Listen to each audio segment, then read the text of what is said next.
Chemistry का वो वाला क्वेश्चन जिसके बिना पेपर नहीं बनता बच्चों, नॉन स्टिक क्वेश्चन पे न्यूमेरिकल आता ही आता है। आओ जरा ट्राई करें।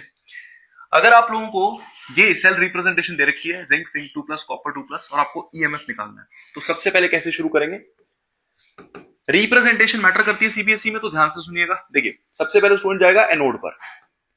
एनोड में कौन हो रहा है सर? जिंक जो है वो चेंज हो रहा है Zn2+ और 2 इलेक्ट्रॉन, ये वाली लेफ्ट साइड जिंक 2 इलेक्ट्रॉन। उधर से कैथोड पर क्या हो रहा है बच्चों? कैथोड पर copper 2+ getting 2 electrons and will be developing there as copper solid. Reaction को ओवरऑल करो बच्चों। जिंक जो है कॉपर 2+ से रिएक्ट कर रहा है, उधर Zn2+ जो है आपको कॉपर प्रोवाइड कर रहा है।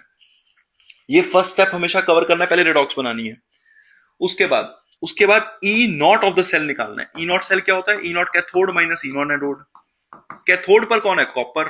कॉपर की वैल्यू 0.34 माइनस उसकी वैल्यू -0.6, हमारे पास आता है सॉल्व करके 1.1 volts.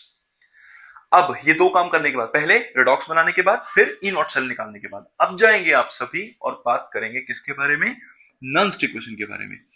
E naught of the cell, sorry, E of the cell will be E naught of the cell minus 0.0591 upon में n लॉग में राइट साइड वालों की कॉन्सेंट्रेशन। राइट साइड कौन है? देखो राइट साइड पे कौन है आयनिक फॉर्म में? आयनिक फॉर्म में है Zn2+, और लेफ्ट साइड में कौन है? कॉपर 2+। तो भाई मेरे Zn2+ की कॉन्सेंट्रेशन यहां, कॉपर 2+ की कॉन्सेंट्रेशन यहां पर। चलिए वैल्यूज पुट करते हैं। ई नॉट सेल आया था 1.1 माइनस में 0.0591 अपॉन में n, मतलब बेटा नंबर ऑफ इलेक्ट्रॉन्स, कितने इलेक्ट्रॉन कट हुए थे? 2 इलेक्ट्रॉन्स कट हुए थे, तो 2 लिखेंगे यहाँ पे। कितने इलेक्ट्रॉन्स इन्वॉल्व थे ये लिखते हैं। Zn2+ की कॉन्सेंट्रेशन 2 मोलर है सर जी, 2 मोलर लिख दी। नीचे सर जी 0.5 है, 0.5 लिख दिया सर, पॉइंट हटाया, 0 किया, ये हो गया सर 4। तो 1.1 माइनस 0.0591 अपॉन में 2 बचा बच्चों log 4। log 4 को अगले स्टेप में 0.6 पुट कर दीजिएगा। log 4 की वैल्यू जो है वो 0.6